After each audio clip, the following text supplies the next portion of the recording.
The legendary tank नोसोरी, जिसने एक साल में बहुत कुछ झेला, और हमने 5 प्रभावों की गणना की।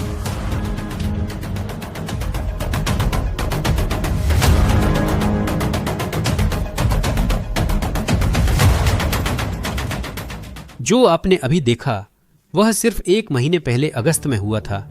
एक यूक्रेनी लेपर्ड 2 टैंक पोक्रोस की सड़कों पर रूसी सैनिकों का शिकार कर रहा था, और इस काम को करने के लिए एक 120 मिलीमीटर की शुद्ध फायर पावर वाली तोप, जो सामने जो भी आता उसे तबाह कर देती थी।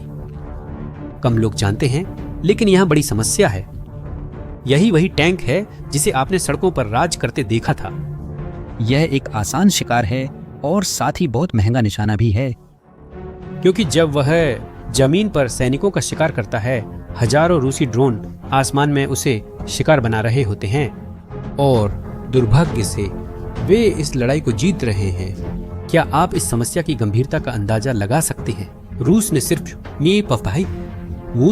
जुलाई में यूक्रेन पर 6000 से ज्यादा ड्रोन दागे हैं, जो पिछले साल की तुलना में 15 गुना ज्यादा है, और इनमें से हर एक ड्रोन कुछ ही सेकंड में करोड़ों के टैंक को कबाड़ में बदल सकता है। टैंक देखिए, वे साफ तौर पर ये जंग हार रहे हैं, लेकिन रूसियों को ये उम्मीद नहीं थी कि यूक्रेन के पास एक छुपा हुआ पत्ता है, और ये पत्ता इस पूरे खेल को पलट सकता है। और जानते हैं सबसे चौंकाने वाली बात क्या है? वे इसके लिए अपने ही लियोपार्ड टैंकों का इस्तेमाल करेंगे, लेकिन वो वैसे नहीं जैसा आप सोच रहे हैं। इस समाधान की प्रतिभा को समझने के लिए सबसे पहले आपको वो समस्या देखनी होगी जिसका यूक्रेन को आसमान में सामना करना पड़ रहा है। जुलाई 2024 में रूस ने यूक्रेन पर 423 ड्रोन छोड़े। तब वो बहुत ज्यादा लगा था, लेकिन आज देखें तो बस अभ्यास जैसा लगता है। कि चुतियों की सिर्फ जुलाई 2025 में ही यह संख्या बढ़कर 6000 से भी ज्यादा ड्रोन हो गई। मैं सिर्फ एक साल में 1378% की बढ़ोतरी की बात कर रहा हूं, और ये आंकड़े पूरी कहानी नहीं बताते। मार्च से मई 2025 के बीच रूस ने करीब 8000 ड्रोन लॉन्च किए। हर हमले में औसतन 110 ड्रोन शामिल थे।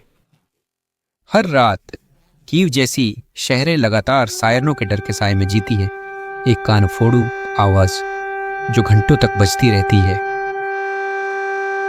और हालात और भी बदतर हो जाते हैं। रूस ने एक डरावना पैटर्न विकसित किया है।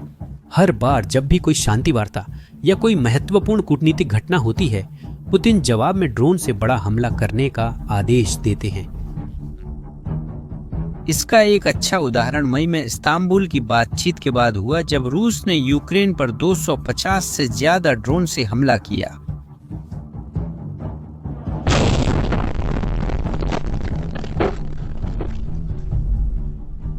और जब पुतिन ने जुलाई में ट्रंप से फोन पर बात की तो उसी रात जवाब आ गया। 750 ड्रोन यूक्रेनी ठिकानों पर छोड़े गए।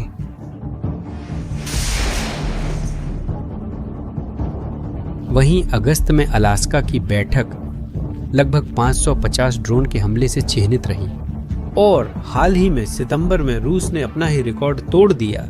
823 ड्रोन और मिसाइलों के साथ जो एक ही रात में दागे गए, पुतिन ने ड्रोन को मनोवैज्ञानिक आतंक का हथियार बना दिया। कीव में हवाई हमले के सायरन एक ही हफ्ते में 43 घंटे तक बजते रहे। सोचिए, ऐसी जिंदगी जीना कैसा होगा जब सोने, काम करने या सामान्य जीवन में कभी भी आसमान से मौत आ सकती है। लेकिन असली समस्या सिर्फ ड्रोन की संख्या नहीं है, बल्कि हर इंटरसेप्शन के पीछे की क्रूर गणित है। एक रूसी शाही ड्रोन को घरेलू स्तर पर बनाने में 10,000 से 50,000 डॉलर तक का खर्च आता है। ईरान से आयात पर इसकी कीमत 1,93,000 डॉलर हो जाती है। फिर भी ये रकमें कम हैं उनकी तुलना में जो यूक्रेन को अपनी रक्षा के लिए खर्च करनी पड़ती हैं। जब यूक्रेन एक झुंड ड्रोन को पास आते हुए देखता है तो उसे तय करना पड़ता है कि कैसे जवाब देना है, और सभी विकल्प आर्थिक रूप से विनाशकारी हैं। उदाहरण के लिए IRIS-T सिस्टम का एक मिसाइल $4,85,000 का आता है, जबकि नाजाम्स मिसाइल की कीमत $12 लाख तक जा सकती है। और पैट्रियट की तो बात ही मत कीजिए, एक अकेला मिसाइल हैरान कर देने वाले $40 लाख तक पहुंच जाता है। क्या आपको समस्या समझ में आ रही है? यूक्रेन $40 लाख का एक मिसाइल खर्च करता है सिर्फ $20,000 के एक ड्रोन को नष्ट करने के लिए। यह संसाधनों की जंग है जिसे यूक्रेन अकेले नहीं जीत सकता। यहां तक कि जब यूक्रेन सभी ड्रोन रोक लेता है तब भी वह हारता है। दूसरी ओर आर्थिक रूप से रूस ड्रोन पर 200 मिलियन खर्च करता है और यूक्रेन को इंटरसेप्शन पर 2 बिलियन खर्च करने के लिए मजबूर करता है। हर इंटरसेप्ट किया गया ड्रोन रूस की आर्थिक जीत है, भले ही वह ड्रोन नष्ट कर दिया जाए। और इससे भी बुरा, पुतिन ड्रोन को नाटो की तुलना में तेजी से बना सकते हैं जितनी तेजी से नाटो महंगे मिसाइल बना सकता है। आखिरकार यूक्रेन के पास सैकड़ों लेपर्ड एक टैंक हैं जो उसे कई यूरोपीय देशों से मिले हैं। जर्मनी, डेनमार्क और हॉलैंड ने ये युद्ध के अनुभवी टैंक भेजे जो दशकों तक उनकी सेनाओं में सेवा कर चुके हैं। ये टैंक 1965 में बनाए गए थे, उस समय जब जर्मन इंजीनियरों का मानना था कि भारी कवच अब पुराना हो चुका है। दर्शन बहुत सीधा था, अगर नई टैंक रोधी हथियार किसी भी कवच को भेद सकते हैं तो फिर अतिरिक्त वजन क्यों ढोना? बेहतर है कि गतिशीलता और मारक क्षमता में निवेश किया जाए। तो लेओपर्ड 1 को सिर्फ 10 से 70 मिलीमीटर स्टील की बख्तरबंदी के साथ डिजाइन किया गया था। यह मशीन गनों और छोटे स्वचालित तोपों का सामना करने के लिए पर्याप्त है, लेकिन जैसा कि आपने अभी देखा, यह आधुनिक हथियारों के खिलाफ अपर्याप्त है। वर्तमान युद्ध में कोई भी ड्रोन, कामिकाजे या टैंक रोधी मिसाइल इन टैंकों को भट्टियों में बदल देती है। इसी वजह से ज्यादातर लेओपर्ड एक डिपो में खड़े थे, एक ऐसे मिशन का इंतजार कर रहे थे जो कभी आया ही नहीं। दा विंची यूनिट के एक यूक्रेनी सैनिक ने इस समस्या को सीधे तरीके से समझाया। हमारे ड्रोन दुश्मन के वाहन हमारी लाइनों के पास आते ही जला देते हैं। अगर हमारे ड्रोन रूसी टैंकों के साथ ऐसा करते हैं तो रूसी ड्रोन हमारे लेपर्ड्स के साथ भी वही करते हैं। आज फ्रंटल अटैक में लेपर्ड 1 का इस्तेमाल करना पूरी क्रू के लिए लगभग मौत की सजा साबित हो चुका है। जिस आर्मर ने 60 के दशक के हथियारों से बचाव किया था, वह 2025 के ड्रोन के सामने लगभग कागज जैसा है। और यहीं पर हाइनामेटल के इंजीनियरों की भूमिका आती है। जहां लोग समस्या देख रहे थे, उन्होंने अवसर देखा। अगर लेपर्ड 1 की कमजोरी को ही उसकी ताकत में बदला जा सके तो अगर वही पतली बख्तरबंदी जो उन्हें जमीनी लड़ाई में बेकार बना देती थी, उन्हें एक बिल्कुल अलग मिशन के लिए परफेक्ट बना दे। एंटी एयर डिफेंस को भारी बख्तरबंदी की जरूरत नहीं होती, उसे चाहिए मोबिलिटी, स्पीड और जल्दी से अपनी पोजीशन बदलने की क्षमता। और इसमें लेपर्ड एक बेहतरीन है। अपने 830 हॉर्स पावर के मोटोरेन और टर्बिनन यूनियन इंजन के साथ लेपर्ड 1 सड़कों पर 70 किलोमीटर प्रति घंटे की रफ्तार से चल सकता है और इसकी रेंज 600 किलोमीटर है। यह किसी भी मशीनीकृत टुकड़ी के साथ चल सकता है और जरूरत पड़ने पर जल्दी पहुंच सकता है। और फिर एक क्रांतिकारी विचार आया, मूल टॉवर को पूरी तरह से हटाना और उसकी जगह कुछ बिल्कुल नया लगाना। लेओपार्ड 1 का युद्ध टॉवर 10 टन वजनी था और इसमें 105 मिलीमीटर की तोप लगी थी। उसकी जगह उन्होंने कुछ ऐसा लगाया जो किसी साइंस फिक्शन फिल्म से निकला हुआ लगता है, sky ranger anti air defence system. Sky ranger tower का वजन सिर्फ 4.5 टन है, जो कि मूल टॉवर से आधा है। यह न केवल वाहन का कुल वजन कम करता है, बल्कि इसकी फुर्ती और तेजी को भी काफी हद तक बढ़ा देता है। अब चेसिस पर कम वजन है और यह कठिन इलाकों में बेहतर प्रदर्शन करता है। और इस कॉम्पैक्ट टॉवर के अंदर अत्याधुनिक तकनीक किसी भी 60 के दशक के सैन्य इंजीनियर को एलियंस पर विश्वास करने के लिए मजबूर कर देगी। इस सिस्टम का दिल एक 35 मिलीमीटर का ओरिजिनल इक्विपमेंट मैन्युफैक्चरर रिवॉल्वर तोप है, जो 1 मिनट में 1000 गोलियां दाग सकता है। आप अंदाजा लगा सकते हैं, यह हर सेकंड 16 गोलियां चलाता है। यह एक मशीन गन की तरह है, लेकिन तोप के गोले दागती है। हवाई लक्ष्यों के खिलाफ इसकी प्रभावी रेंज 4000 मीटर तक है, जो वाहन के चारों ओर एक विशाल रक्षात्मक बुलबुला बना देती है।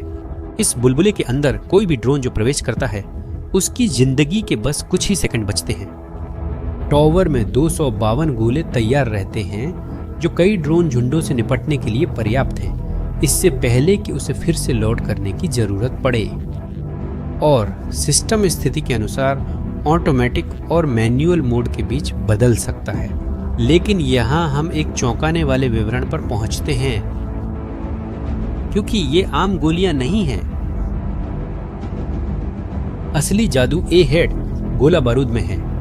जब आप ए हेड गोला बारूद चलाते हैं तो उसे ड्रोन को सीधे मारने की जरूरत नहीं होती। हर बार पूरी सटीकता के साथ किलोमीटरों दूर उड़ रहे 2 मीटर के लक्ष्य को मारना नामुमकिन होगा। इसके बजाय यह गोला बारूद एक नवीन तकनीक का इस्तेमाल करता है। ये डेटा तुरंत फायर कंट्रोल कंप्यूटर को भेज दिए जाते हैं। कंप्यूटर पहले से ही सटीक रडार के साथ लक्ष्य को ट्रैक कर रहा है। यह ड्रोन की सटीक दिशा, प्रक्षेप्य की दिशा की गणना करता है और अंतरिक्ष में वह सटीक बिंदु निर्धारित करता है जहां दोनों मिलेंगे। कंप्यूटर द्वारा गणना किए गए सटीक समय पर इलेक्ट्रॉनिक फ्यूज विस्फोट करता है और यह विस्फोट असली चार्ज को छोड़ता है। 152 टंगस्टन प्रक्षेप्य। ये प्रक्षेप्य एक घातक धातु की शंकु आकार की बादल बनाते हैं। इस बादल की घनता इस तरह से गणना की जाती है कि यह सांख्यिकीय रूप से असंभव हो जाता है कि कोई भी ड्रोन बिना नुकसान के गुजर सके। फिर रूसी ड्रोन सीधे इस टंगस्टन की दीवार में उड़ता है और सचमुच टुकड़ों में कट जाता है। मोटर, इलेक्ट्रॉनिक्स, नियंत्रण सतहें, संरचना सब कुछ एक साथ नष्ट हो जाता है। व्यावहारिक परीक्षण इस प्रणाली की विनाशकारी प्रभावशीलता दिखाते हैं। 8 ड्रोन के एक झुंड को सिर्फ 18 गोलियों में निष्क्रिय कर दिया गया, जिसमें से अधिकांश पहले 6 फायर में ही नष्ट हो गए। और यहाँ इस पूरे ऑपरेशन का सबसे शानदार हिस्सा है। एक ए हेड गोला सिर्फ $4000 का आता है, जबकि एक पैट्रियट मिसाइल की कीमत $4 मिलियन है। यूक्रेन एक पैट्रियट मिसाइल की कीमत में 1000 ए हेड गोले चला सकता है। एक नाचांस मिसाइल की कीमत में 250 चला सकता है। एक आइरिस-टी मिसाइल की कीमत में 112 चला सकता है। और याद है वो शाहेद ड्रोन जिसकी कीमत $20,000 है। ए हेड गोला उस ड्रोन से भी सस्ता है जिसे वो नष्ट करता है। यूक्रेन ने युद्ध की गणित अपने पक्ष में कर ली है। अब रूस ही है जो हर टकराव में आर्थिक रूप से हार रहा है, भले ही उसके ड्रोन उड़ने में सफल हो जाएं। लेकिन स्काई रेंजर सिस्टम सिर्फ तोप और स्मार्ट गोला बारूद नहीं है, इसमें अत्याधुनिक आंखें और दिमाग है जो एक अच्छे सिस्टम और एक क्रांतिकारी सिस्टम के बीच पूरा फर्क पैदा करते हैं। सिस्टम AESA रडार का इस्तेमाल करता है जो लगातार आसमान को स्कैन करते रहते हैं। पुराने मैकेनिकल रडारों से अलग जो प्लेट की तरह घूमते थे, ये रडार एक साथ कई लक्ष्यों को हर दिशा में ट्रैक कर सकते हैं। जब ये कुछ संदिग्ध पाते हैं तो एक समर्पित ट्रैकिंग रडार नियंत्रण संभाल लेता है। इस रडार की स्कैनिंग स्पीड बहुत तेज है और इसकी सटीकता मिलीमीटर स्तर की है, जो छोटे ड्रोन को भी फॉर्मेशन में उड़ते हुए ट्रैक कर सकता है। जब रूसी ड्रोन का झुंड पास आता है तो सिस्टम अपने आप खतरों को प्राथमिकता देता है। सबसे पहले नजदीकी ड्रोन, फिर सबसे तेज, फिर वे जो महत्वपूर्ण लक्ष्यों की ओर उड़ रहे हैं। पता लगाने और कार्रवाई करने के बीच का समय सेकंडों में मापा जाता है। अब हर लेपर्ड टैंक जो स्काई रेंजर से लैस है 4x4 किलोमीटर क्षेत्र की सुरक्षा कर सकता है। यह मोबाइल चेसिस पर लगा है जो 70 किमी घंटा की रफ्तार से चलकर जल्दी से खुद को सबसे ज्यादा खतरे वाले स्थान पर तैनात कर सकता है। और मुझे तुम्हें एक बात बतानी है, यह कॉन्सेप्ट सिर्फ थ्योरी में ही नहीं बल्कि प्रैक्टिकल में भी काम करता है। इसने पहले ही साबित कर दिया है कि यह काम करता है। यूक्रेन GEPR का इस्तेमाल करता है जो एक पुराना सिस्टम है, लेकिन वही बेसिक सिद्धांत पर आधारित है। यूक्रेनी क्रू मेंबर्स ने ड्रोन के खिलाफ 90% सफलता दर की रिपोर्ट दी है। शाहेद और GEPAR असल में स्काई रेंजर के दादा हैं। यह भी लियोपार्ड 1 के चेसिस का इस्तेमाल करता है। इसमें भी 35 मिमी की तोपें हैं, लेकिन इसमें 70 के दशक की तकनीक का इस्तेमाल होता है। फिर भी यह बेहद प्रभावशाली रूप से कारगर रहा है। यूक्रेनी सैनिक GEPAR को शाहिद ड्रोन के खिलाफ सबसे अच्छा हथियार बताते हैं। युद्ध क्षेत्र से आई रिपोर्टों में दर्ज है कि व्यक्तिगत क्रू ने दर्जनों ड्रोन और यहां तक कि क्रूज मिसाइलों को भी मार गिराया है। अच्छी खबर यह है कि सितंबर में रायनमेटल ने यूक्रेन को स्काई रेंजर सिस्टम्स की आपूर्ति के लिए सैकड़ों मिलियन यूरो का अनुबंध साइन किया। हर एक सिस्टम की कीमत लगभग $12 मिलियन है। इसका मतलब है कि 2025 के अंत तक ऐसे दर्जनों ड्रोन शिकारी पहुंचेंगे। जैसा कि आप देख सकते हैं, इस सिस्टम की सफलता पूरी दुनिया की सेनाओं के लिए वायु रक्षा के बारे में सोचने का तरीका बदल सकती है। सैन्य सिद्धांत वास्तविक युद्ध क्षेत्र की सच्चाई के कारण रियल टाइम में बदल रहा है। जब टैंक अब आगे की पंक्ति में आगे नहीं बढ़ सकते तो उन्हें आसमान के शिकारी में बदल दें। जब महंगे मिसाइल आर्थिक रूप से अस्थिर हो जाते हैं तो फिर से स्मार्ट तोपों का इस्तेमाल करें। जब युद्ध बदलता है तो खुद को ढालो दुनिया के इंजीनियरों। एक शिकार को सुनना युद्ध के समय अनुकूलन के बारे में एक सबक है। जीत उसे नहीं मिलती जिसके पास सबसे महंगी या नई तकनीक होती है। जीत उसे मिलती है जो अपने पास उपलब्ध चीजों को असली खतरों से निपटने के लिए सबसे बेहतर तरीके से ढाल सकता है। अब मैं आपकी राय जानना चाहता हूँ, आपको इन पुराने टैंकों के इस बदलाव के बारे में क्या लगता है? ड्रोन शिकारी में क्या आपको लगता है कि इस विचार को भविष्य में इस्तेमाल किया जाएगा या यह सिर्फ एक हिस्सा फिर एक अस्थायी समाधान है? अपना जवाब कमेंट्स में दें। अगर इस सामग्री ने आपको आधुनिक युद्ध में इस क्रांति को बेहतर समझने में मदद की है तो चैनल को सब्सक्राइब करें और वीडियो को शेयर करें। अगली बार तक के लिए